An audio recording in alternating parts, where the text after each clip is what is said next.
4 वर्षाच्या मुलीवर बलात्कार झालेला आहे. फक्त 4 वर्षाची मुलगी आहे. मालेगाव तालुक्यातील डोंगराळे गावातील ही घटना आहे. मी आताच जस्ट ऐकलं, डोळे पाणावले, हृदयात धडधड असं आवाज ऐकू येतोय.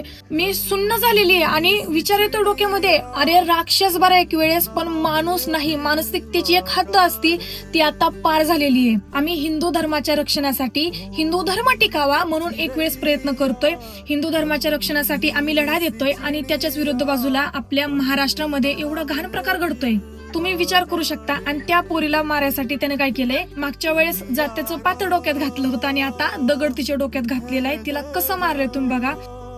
एवढं घाण पद्धतीनं घरच्यांना काय करायचं, शेजारच्यानं. जोपर्यंत ही गोष्ट आपल्या घरातल्या बहिणीवर येत नाही, घरातल्या आपल्या मुलीवर येत नाही, तोपर्यंत हालचाल होणार नाही. अजून किती अंत पाहणार आहेत दादा. आता हीच ती योग्य वेळ आहे. माझ्या अंदाजानं आता तरी त्या व्यक्तीला फाशी द्या. आणि जर पुन्हा वाटत असेल ना ही गोष्ट आपल्या घरामध्ये, आपल्या शेजारची कुठंच अशी गोष्ट होऊ नये, तर पहिल्यांदा मुलगी जन्माला आली, आई वडील पप्पा हा शब्द तोंडातून काढला की मुलीला पहिल्यांदा चाकू ह्या गोष्टीची ओळख करून द्या. मुलीला माणसं मारायला शिकवा. जय शिवराय.